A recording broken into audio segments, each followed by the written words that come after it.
Hello everybody, let's get right back in here. Sorry for being a little bit late. Okay, so this is the middle game section of our The Road to GM daily shows, even though the position is an in-game one. So we've reached the end of chapter, I think 3? No, chapter 4. And these are just a couple of exercises that they give us where they basically want us to formulate a plan of action before we obviously just dive into hi Scranky, before we dive into the obvious moves and variations and calculations and so on and so forth. Okay, so as you can see, we have a rook versus a bishop. Okay, so we have this material imbalance here. So we do have an advantage, but these positions are not always as easy to win as you would like. Now, what would happen in a lot of these positions is if you could sacrifice your rook for the pawn and bishop at the right time, then you would be able to obviously win the king and pawn endgame. But a lot of these king and pawn endgames are not actually winning. Showing you an example real quick, let's say we play something like this. Let's say he goes back, we go here, sorry, let me just go back there, new variation, and now, we try to sacrifice, because now we get the king and pawn. But this, unfortunately, is a draw. Black gets the opposition here, and even if he didn't get the opposition, even if it was white to play here, let's just change that position real quick to white to play in this variation. So even here, after this, the king can just go here, and this square is not available for the white king to get opposition. Yeah, well, it is a losing position for black, Scranky. It is a losing position for black, but white needs to know what he's doing. In this specific case here, in most of the times when you try and sacrifice the rook for the pawn and bishop, it won't work. Because as long as the black king is in front of the white pawn, it will never be a win. So that means we have to change our plan. So that's why we have to sit and think about a plan. Now, what I would like to note about this position is that if we just take off the pawns, if we imagine the pawns are off, then we know that the rook can checkmate the sole king and bishop, but it takes a very long time. And because of the 50 move rule, usually you do not have that kind of time to make this happen. So what we need to do here, okay, what makes this different, obviously, is that we have the extra pawns on the board. So why it is difficult to win with the rook against bishop without the pawns is because the bishop can do a really good job at defending the king. But here, what we can do is, we can use the fact that the bishop needs to defend the king and also has to defend the d5 pawn to obviously usher the king into a corner and then put the bishop in a problem where it either has to defend the pawn or obviously defend a checkmate. So let's just show you a real quick variation. Obviously I'm going to make bad moves for black here. So let's say there, we go here, king goes here, let's say he runs back because he just wants to be in front of his position. So let's go there, he goes, maybe let's say here, we go check, king goes here, king goes here, king goes here, king goes here, he goes here, we go there, he goes there. What shall we play next? Just trying to trap the king. That's all we want to do. Let's say we play pawn here. Now he has to be careful where he goes, because now we can sacrifice. So again, if we can get the favorable sacrifice in, then it will work. So now he has to move his king. King has to go here. Okay, let's just play badly for black without the objective of obviously winning the king and pawn endgame. Okay, so let's just show you what will happen. Like, let's say if he runs backwards. Okay, I don't want to take the pawn. I'm just trying to show you what will happen if we trap the king. So let's say it's something like that, something like that, something like that, something like that, something like that. Bishop goes here. Maybe we can go here. Bishop goes here. Maybe we can go here. Threatening mate. Maybe he goes there to be able to block with the bishop. Then we also have this idea like, let's say check. bishop goes in front, and now we come for his pawn. So now if he moves here, we can take it, and take the pawn, and obviously win with the pawn. So this is our objective. Our objective is to get the black king as far away from his pawn as possible, and then we can obviously win the king and pawn endgame when we do sacrifice. So how are we going to do that? That is the question. How do we get the black king to be forced away from his pawn? Because right now, if we, let's say, play something like rook check, then he can block with the bishop. And now he has a threat of playing here and here, maybe. Yes. So we don't want this to happen. That is something we do not want to happen. So, yeah, exactly. He's not exactly going to help us. So we have to force him. Okay, so quick analysis now. Now that we know what our plan is, obviously force the king away from the pawn. Because then, when the time is right, we can either sacrifice and get the king and pawn winning endgame, or of course we can pin his bishop and then sacrifice and get, again, the king and pawn winning endgame. So the question just becomes, how do we force his king to move backwards? Because right now, he is covering all the squares for our king to come forward. So possibly maybe something like, let me just get rid of all these colors here. Sorry. Maybe we can play something like rook here and rook here. Because if the king goes to g5, then our king can go to g3. And we're starting to push him backwards. Then at least we've made that next rank step. So if we play here, say new main line, what does he play? Now he wants to get his king to d5 and win our pawn. So let's just move the bishop like they suggest.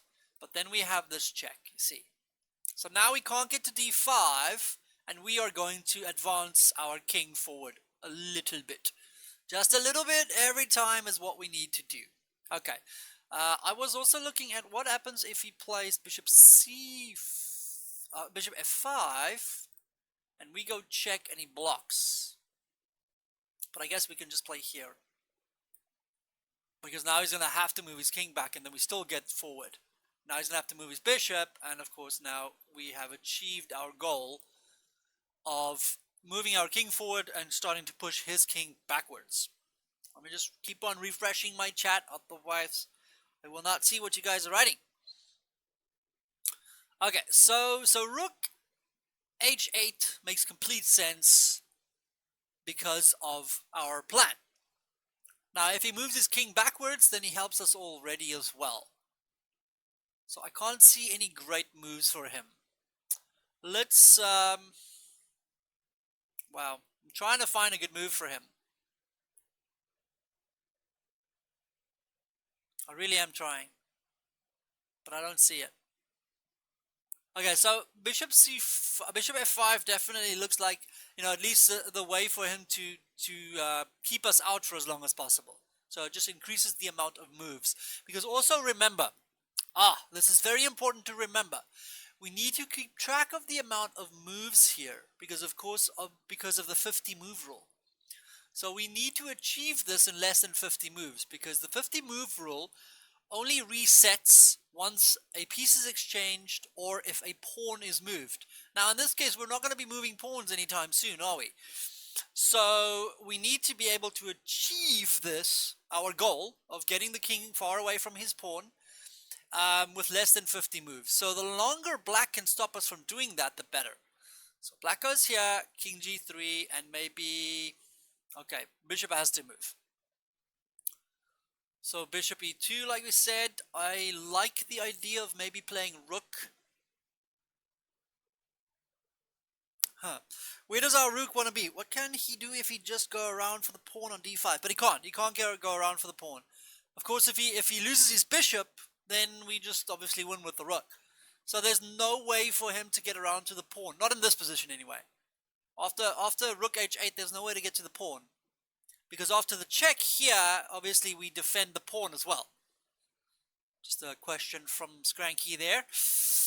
Okay, so now, again, if he moves his king away, we just take the bishop, of course. So king, and let's say bishop here. Now I'm thinking that the right square for us will be to get here with a rook. So rook check, king goes, doesn't really matter where he goes, not really. If he goes here, I feel that we can move king here now, and we can run in and go king here, and then put a rook here, check, and we're pushing his king backwards. Now, he might get a bunch of extra moves because of it, because we're still going to have to shove his king to this corner now. So it might take him longer. Yeah, of course, if we try, well, we want to go around for the pawn, but it's not that easy to do. That is, of course, the goal. But the bishop always defends the pawn. And like I say, if we sacrifice prematurely for the bishop and the pawn, if his king is in front of the pawn, he can still draw. So we don't want that to happen. So king, I don't know if I like king e6, because if king e6, like I say, king h4, let's say bishop goes here, king goes here, bishop goes here, check, king goes here, we cut it off, yes, something like that. Staying on black squares will be fine as well. Now he maybe moves his king, okay, whatever. King goes in here, king goes here. Shall we just go rook here? Apparently they like this idea as well, something like that. Which makes sense. Now the king comes closer, we go king here. King goes maybe here, yes. Now again, all we have to do is drive him away. So rook goes here, king goes here, rook goes here, king goes here. Ooh, rook goes here maybe.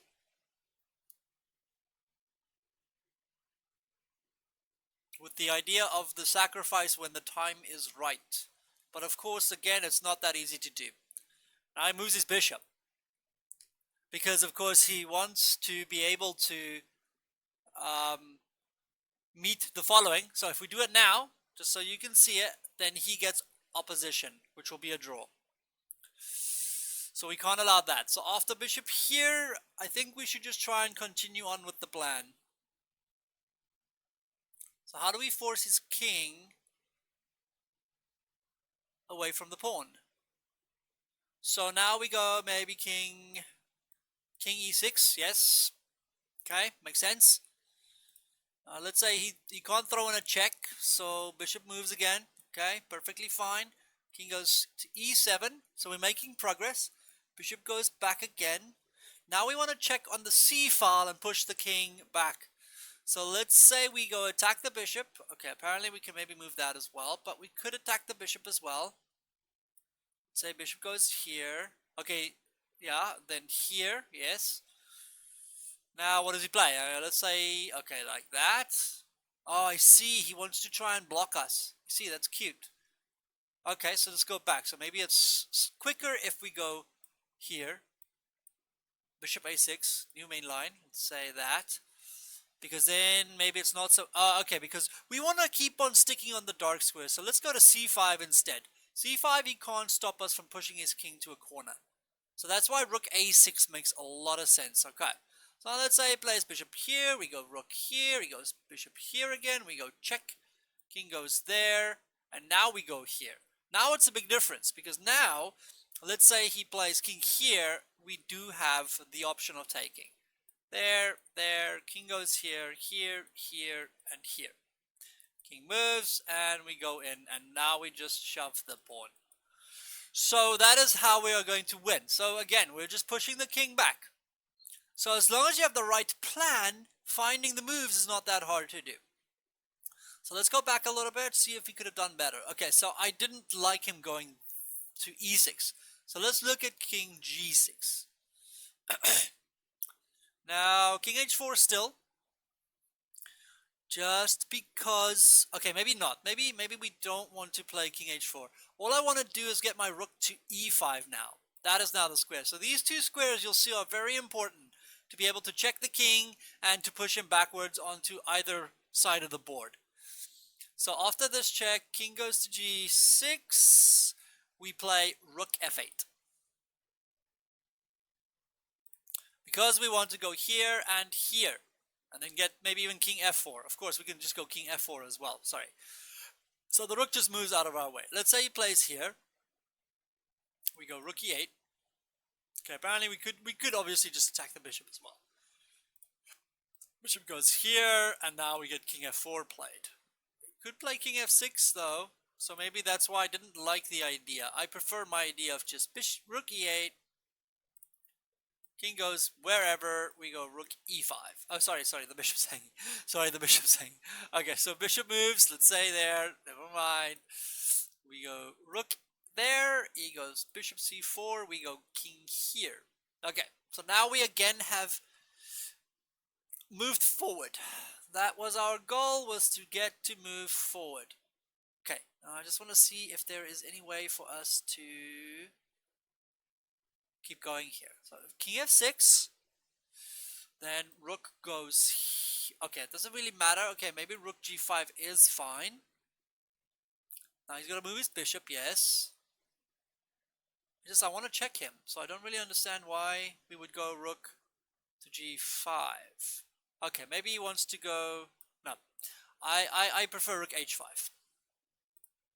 Because now it's threatening to go check. And again, pushing the king backwards. If he goes here, we just play rook h... apparently, of course, we can just cut him off. We can just cut the king off, yeah. So, again, it's just a case of cutting him off. And now, of course, the pawn in game is winning. Now, let's say he goes there, we go king here, he goes king back, we go check, he goes here. Do we have the time to do all of this? Rook goes here, king goes here, and we can just take. Yes, if he takes, there, we go here, and again, we have the winning pawn in game. Okay, so as long as we can stumble upon the right plan, well, hopefully not stumble, but actually get the right plan, then the execution is not that hard. So, I don't know if we even are correct, but I'm pretty sure we are. I can't see any way for him to prevent us from coming in. So let's say he plays king here. Then of course our king gets into the position anyway. And now we're just going to cut him off. Okay, maybe we could have just cut him off straight away as well. But anyway, if he doesn't bring his king back, we are going to cut the king off here. And then, of course, we are just going to be able to come forward as well. We can maybe even run around then as well. So, he's got to be careful where he goes with his king. Okay, I'm just looking at stuff. Of course, in this variation, he has to be very careful where he goes.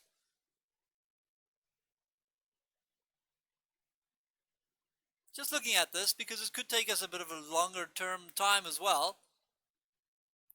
Let's say he plays bishop here or something.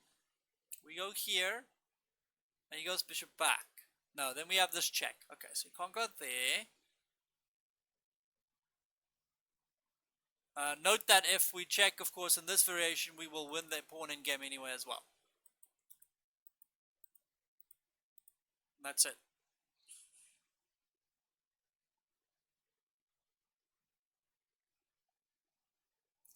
So here, okay, so let's say he just plays, okay, anywhere. Doesn't really matter, apparently.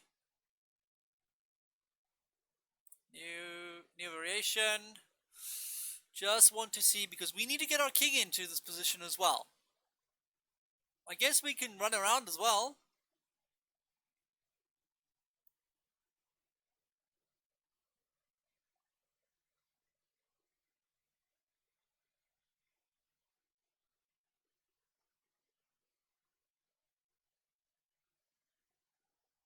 Huh. This might not be so easy. We need to control the dark squares. We need to get to these squares, it seems.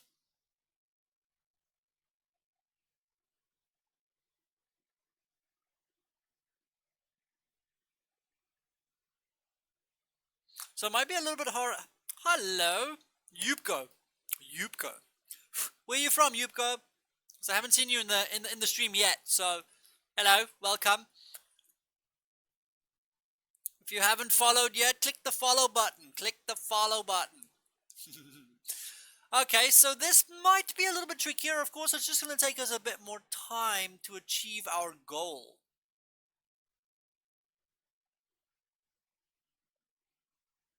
So it seems... I wonder.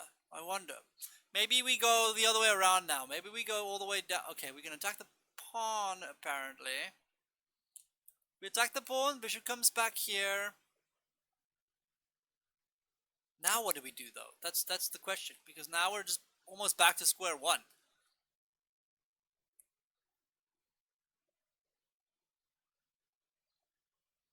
Almost back to square one. I don't like it. Okay, Gobstop. Gotcha. Gotcha. From Latvia, yes? Blah, blah, blah, blah. I'm a little just okay. So we looked at this idea, but now we looked at king here. So this might be a little bit more tricky because we want to get our king to g3. The g3 square is important to get our king to.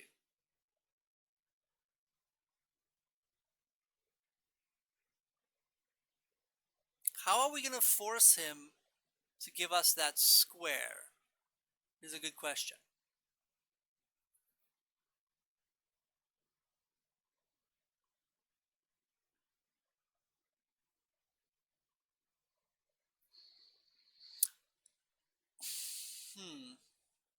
Okay. Okay. Do we have time to run the other way around to get our king to c5? It's also a possibility. So if king here, bishop goes there maybe.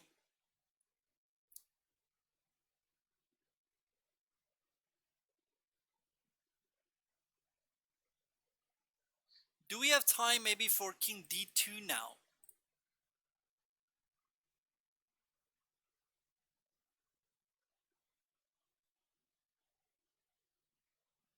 Do we have time for this? That is the question. Yeah, we might have. Let's say he goes king here. We go king c3, he goes king here. We go check here. Doesn't really matter. Even if he plays bishop here, then we just play a tempo move. Now he's going to have to move his king, and then we go king here. Now remember, if the king is behind our pawn, when we do sacrifice on d5, we're obviously winning. So like something like this now, and now there's really no way for him to come back here. He's too far behind now. Too far now. So if he goes behind the pawn, we should be able to win it easily as well. So that is what will happen in that variation. So if he puts his king behind our pawn here, we just run to c5. So now the goal is just to get to c5. That is it. Okay, so we don't need to cut off his king. We just need to get to c5 with our king, and he will end up losing this. So like I said, if he plays there, we play king. We play, hi, hello, somebody followed, thank you. So we obviously just go and we run our king around. So if he goes here, we go king c3. If he goes here or anywhere else, we just check. Now, of course, if he moves away, we go to b4 and then to c5. Okay, so that's a fairly easy win as well. So yes, so the objective is to, one of two things we want to do. Either we want to get to the pawn with our king, of course. When his king is behind, we can sacrifice. If his king is in front of the pawn, so if his king is on this side of his pawn, then we want to chase the king away just far enough from the pawn so we can sacrifice and win the king and pawn endgame, like we did here. So something like that. Okay, that's obviously the king is too far away. Let's go back. Let's look at this main line we looked at. So something like that. We just keep on shoving the king away. Now he has to protect. There, and of course, king here, there, king there, a rook there, because now we just want to chase the king to the b file, at which point we will be able to sacrifice. That's it.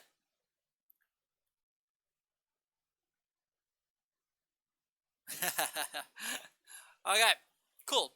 So let's move on to the next puzzle. Let me just replace this one quickly and then put on the next one. Let me clear the board, so you'll see that I'm putting up a board quickly here. White has got pawns. Pawn. Black has got pawns here, there, and there. Then we have rook, queen, bishop. Bishop, rook, rook, and a queen, or is the rook on g1? No, that's correct. And then we have a rook, rook, queen, bishop. Black king is here, and the white king is on c1 still. Now I just want to check who's to move. Okay, let's say it's white to play. Let's assume it's white to move there. Okay, there we go. This is our next position. So we are busy with the exercises at the end of the chapter. So here, again, what we want to do is we want to assess the position and find the right plan. So the question they ask underneath the puzzle is the following. Who do you think is better here? Indicate on which features you have based your verdict and formulate a plan that is related to those features.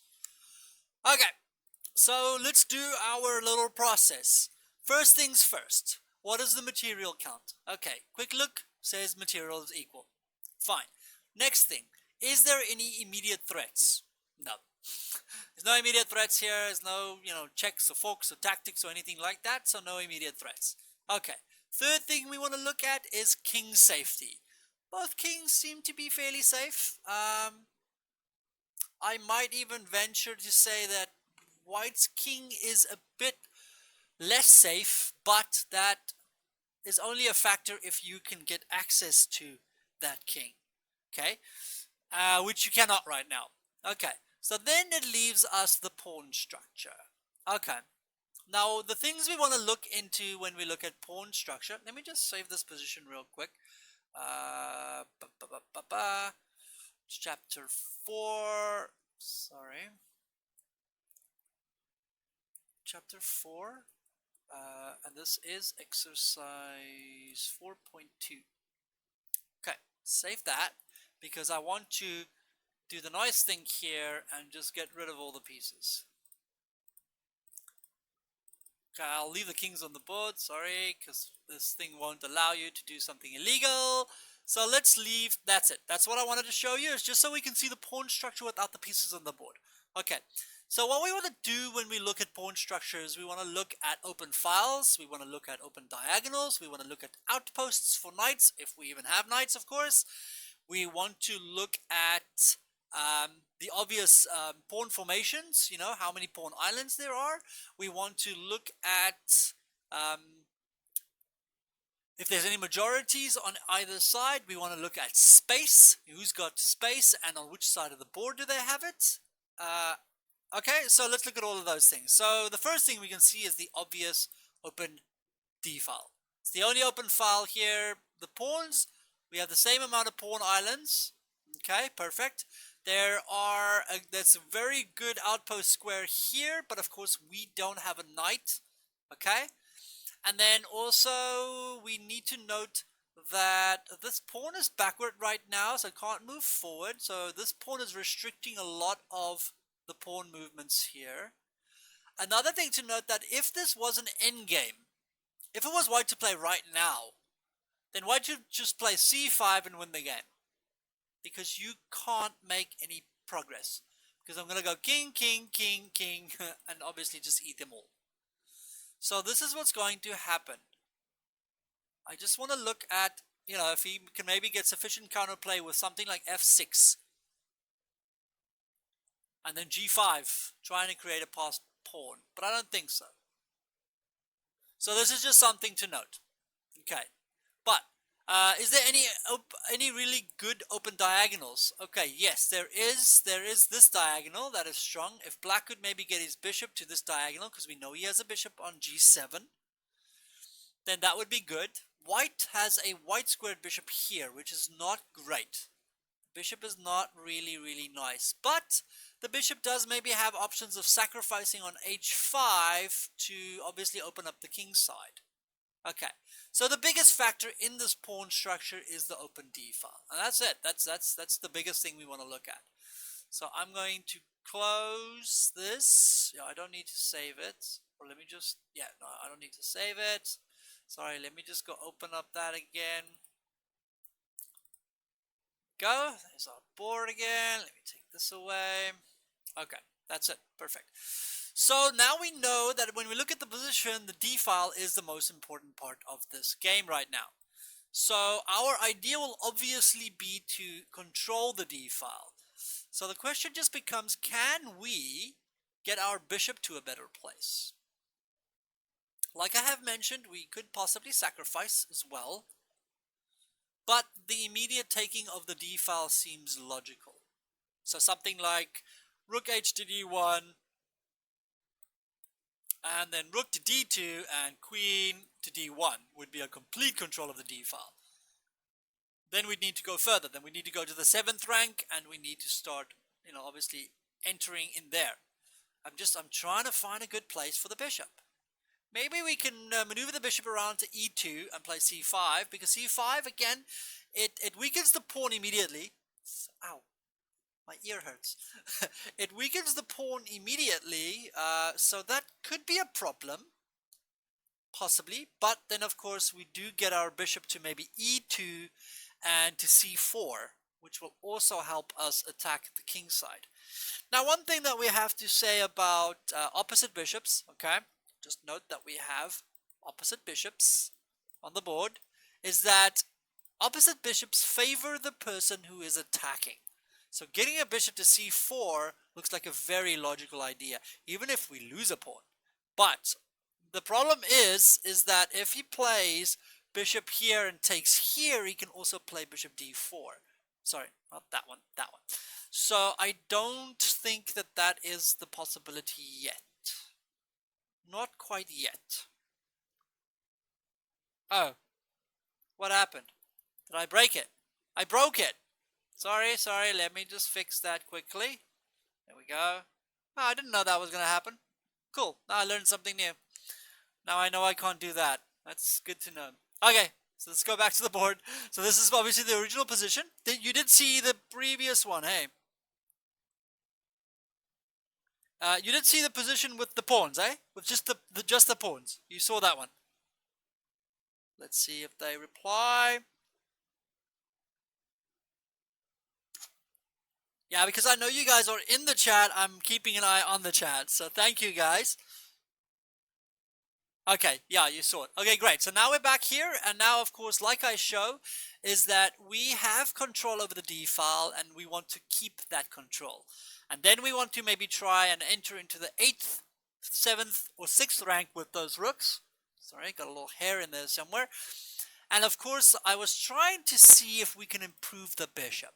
Okay, now, all of the lessons we've done so far in this book has been focused on when you have control over the game. Once we have control over that d file, the idea would be that we do not relinquish that control at all. And if we can do that, then it means that black has no means of counterplay. And if he doesn't have any counterplay, then all we have to do is slowly improve our position. Now, we're going to want to improve this bishop. Now, I see a cool idea suddenly as well. We could possibly play something like, eventually, of course. So first, rook there, rook here, and queen here. Okay, then this rook goes into the 7th rank or wherever. Then what we want to do is, let me just get rid of all of that to show you, because we have the idea, or at least all the control in the board, what we're going to do then is play h4, bishop to d3, bishop f1, bishop h3. And then this bishop is suddenly part of the game. That is what we do. So that's how we roll, folks. But we do need to also keep an eye on the fact that black can maybe play here, here, and here. How are we going to stop that from happening?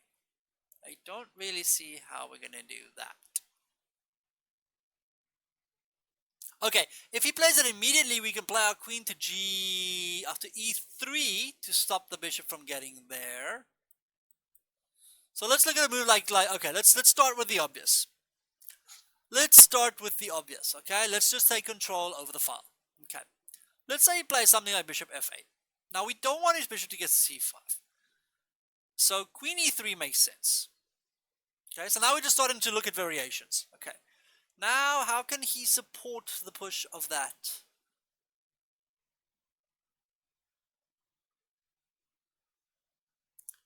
Okay, so maybe he can get his queen to something like, I'm trying to, I'm just trying to get his pieces somewhere.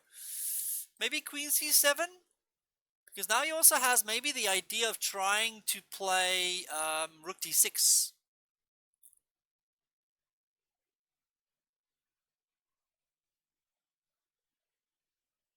So the question becomes, can we stop the bishop from eventually getting to c5? Because if we cannot do that... Oh, of course, if he plays rook there, then just rook to d7. Yeah, sorry. Of course, rook d7 will just give us, obviously the push that we needed there. If he trades off pieces, I don't think that will help him very much. So let's say if he plays queen here, we could probably just go queen back to f3, because we're threatening to take here. So I don't think that that is going to help him very much. Now he's going to have to play something like rook e7. And after a move like queen f6, things are starting to look a little bit desperate. Because we are getting an attack going here. Just need to make sure we don't give him any in anywhere. Okay, so rook e8 maybe.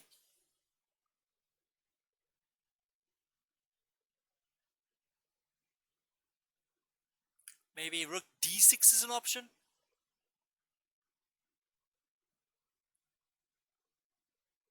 Or shall we play h4 now? I want to play h4 because I just want to obviously protect the g-pawn, because there's always these little annoying attempts at taking the pawn with check. So I want to avoid that. So maybe h4, because it also ties in with our plan to get our bishop in a better position anyway. So now what does he do now? He can't play bishop g7 because we can just take here. If he takes here, we take check, and if king move, we take here. Now we're just up material. Although we're not winning, necessarily, because our king is awkwardly placed. So let's say queen takes f2. Okay, maybe he has to be careful. Maybe rook d7. Rook d7, queen takes, okay, queen check apparently. Okay, we have to be careful of this mate here. That is our problem. So this might not be that easy. I want it to be, but it might not be that easy. So let's go back a little.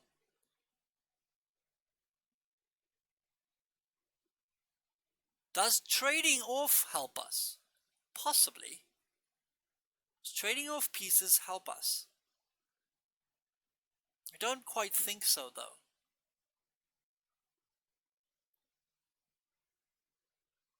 I don't think so. So trading off queens does not help us, because we still can't stop this bishop from getting to c5. That is what I'm trying to stop from happening. I like queen f3, rook goes there, queen f6, rook goes to e8, h4. Bishop takes, check.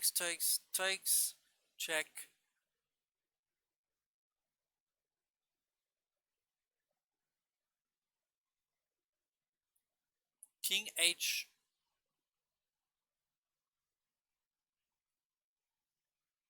King h7. Maybe we have time for a move like rook d7 immediately. We might have the time for a move like that.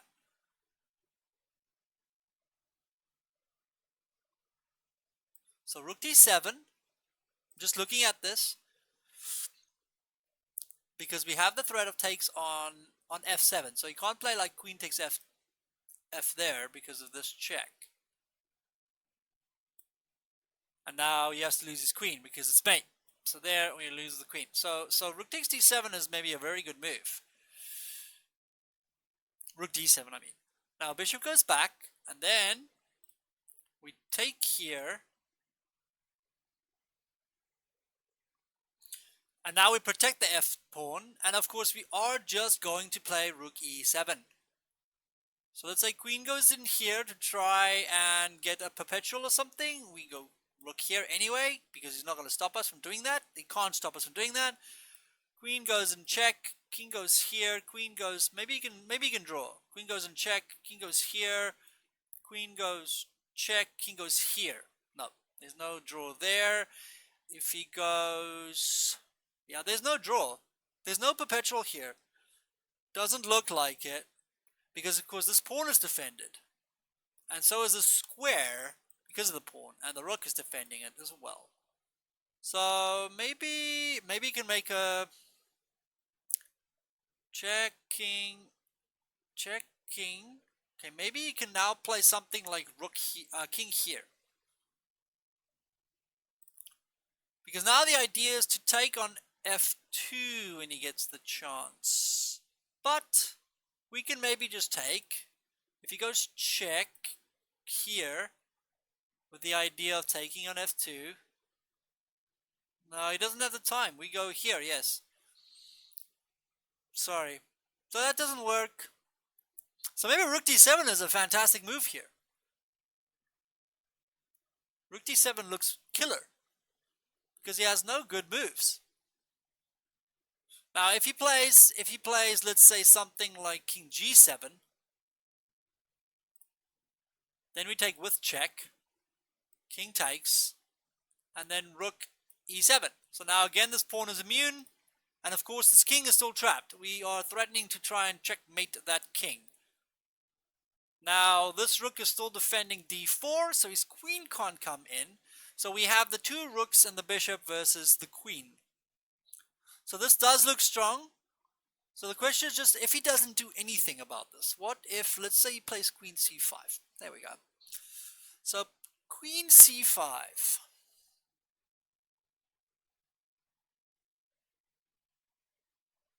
We play rook d6 maybe?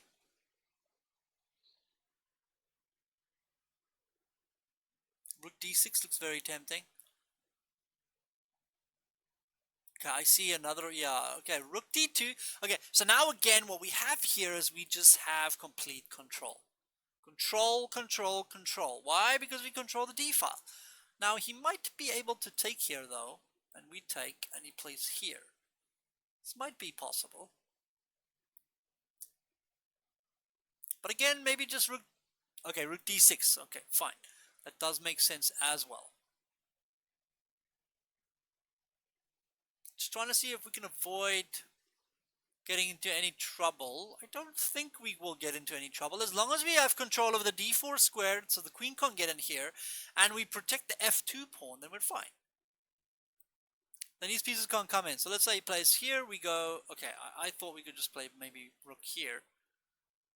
But we can go back as well, maybe rather rook d2, I'm thinking.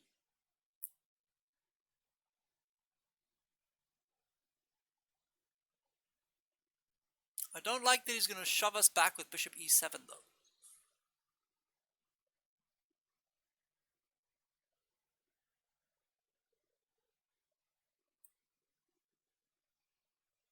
I don't like that he gets to push us back. I'm still looking for a move for my bishop to come into the game now. Maybe bishop takes h5 with g6 ideas. Just open up that king. So what is wrong with rook d8? Maybe just queen e7. So he's trying to wriggle himself loose here.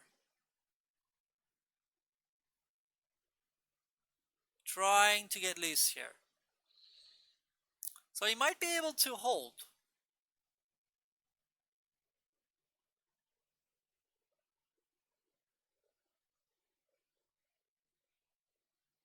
I'm beginning to feel that we have the important thing to do here would be to maybe even quicker prevent the bishop from getting there. Okay, wait. Why don't we just play here immediately? Sorry, I mean obviously I forgot about this move. So what if we just play there immediately? Now of course it's different because now the rook can't come to e8. So now he plays rook e7, but we also don't have the attack there either, do we?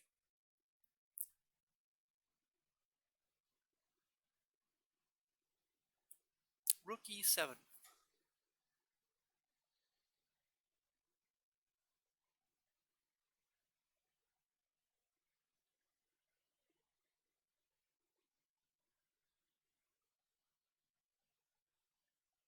Rook e7, huh? Hmm. Not a happy camper, are we?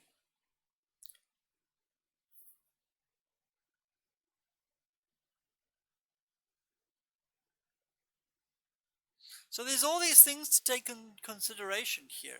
Maybe what we want is we want him to move his bishop to c5 first. But I can't see it because getting his bishop to d4 looks very strong for black.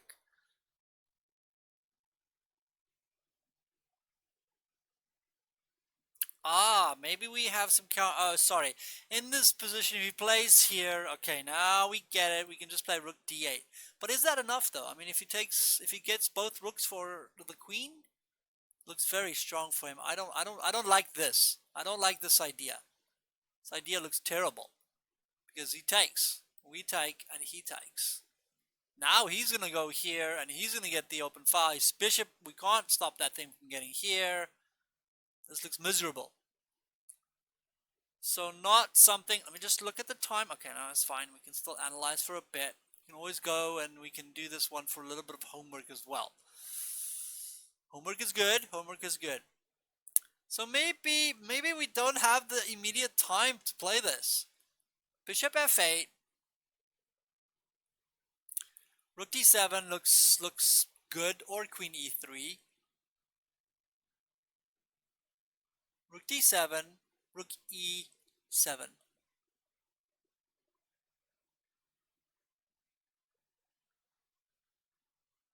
Maybe we can win some pawns. Maybe now rook d8 is possible. Because now he can't take anymore. Well, he could. I guess he could. He could. Rook d6.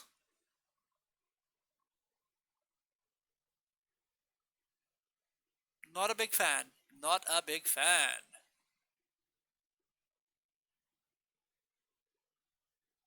Not a big fan at all. So maybe rook d7 is not good. Okay, so we played queen e3 to prevent the bishop from getting to c5. Now queen c7, I didn't like the move because of rook there. Queen goes here. And then queen f3. Now rook e7.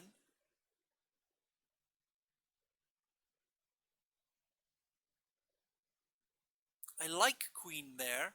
Rook here. And this is the question mark. This is where the question mark comes in. Maybe here we just go backwards a little.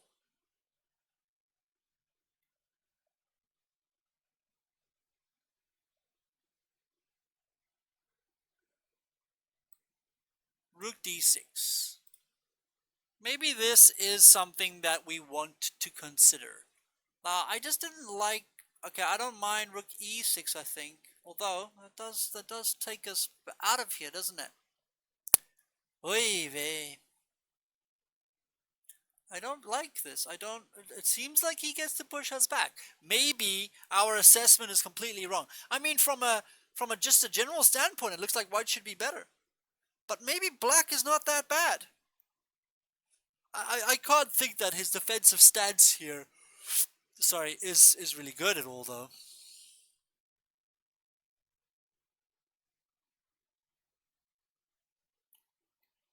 Maybe we should. Okay, so we played h4, queen c5.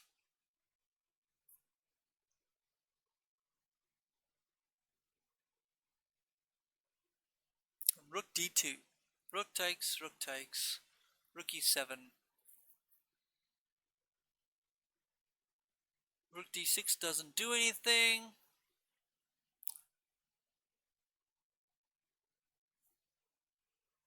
So maybe rook d8 immediately now.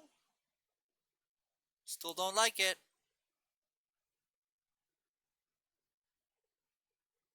We never get the time to get this bishop into the game. That is the problem. So even though I would like to think that black is worse here, maybe the idea of getting his bishop to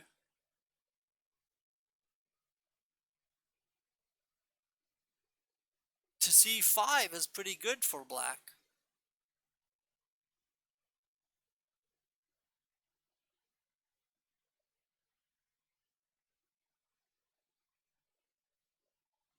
Rook d1, bishop f8. If rook d7, then just rook e8.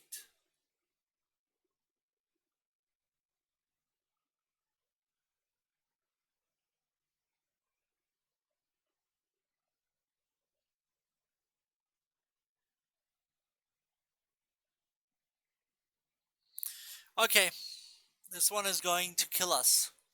We're going to die here. We're going to die thinking. So obviously, these positions are not easy.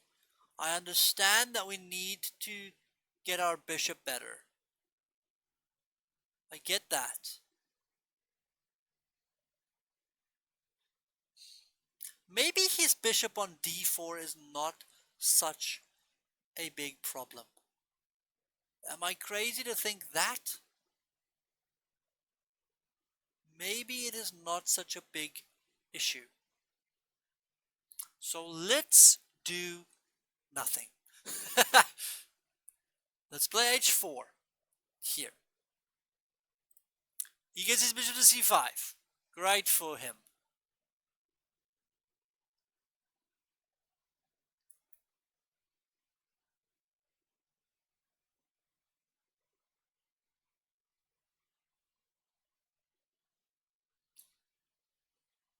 Maybe we play rook. Okay, d7, fine.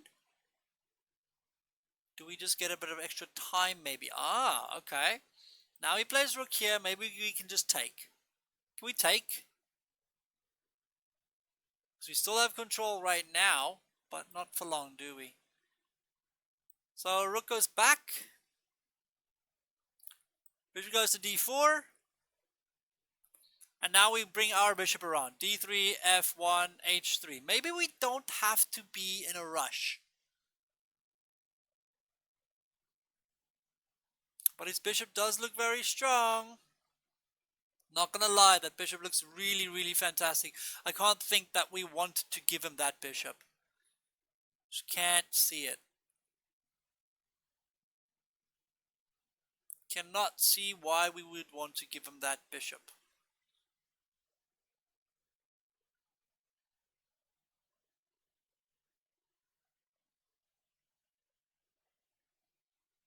Is there any tactics? Is there anything crazy we can do here? Like quickly, like bam, bam, bam.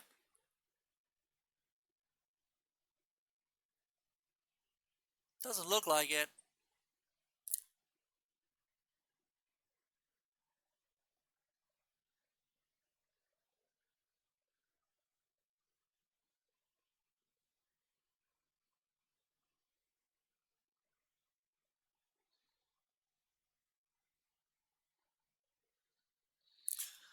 So our main line went queen e3, queen c7.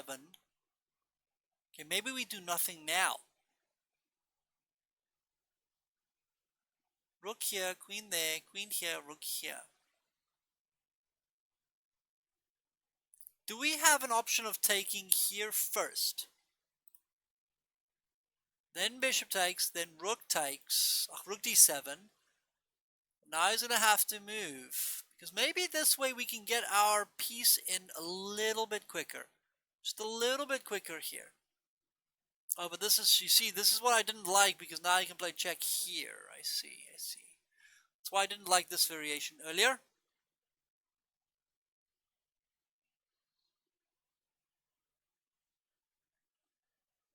Okay. Let's go and, I don't really particularly want to go and look at the answer, so I'm going to leave this one as a bit of homework. Okay? And then we can, maybe I'll just, I'll obviously go at home. I'll do a little bit of work on this one myself as well and see if I can find the right plan and the right move order and so on and so forth. And then in the next show, the next Middlegames show, I will have a quick recap and show you what I came up with. Okay, guys, thank you guys so much. If you haven't seen my video, I assume all of you have. Obviously, if you're here, you probably have seen the video about the donations and just about following the Next Move Chess Academy. So thank you guys for the support. Like I say, if we can just get thousands of followers, then of course, if you have a small percentage of those who donate, then we will definitely be able to achieve our goals. Thanks, Cranky. So is that supposed to be a Komodo? That picture that you keep on putting, is that a Komodo dragon supposed to be? Well, I guess maybe you can see it, but, it's not very pretty. Anyway, I'll see you guys in a little bit. I will be doing another show in an hour's time. I will be doing tactics. So tactics is next. We had a bit of a mess up yesterday with the tactics. I was doing quite badly. I just woke up and I decided, hey, let's do a tactics show. Wasn't great because I was playing horribly. But we managed to stay in the 2500 club, so let's see if we can up it. Maybe we can try and go for 2600 today. So I'll see you guys in an hour. Thank you so much.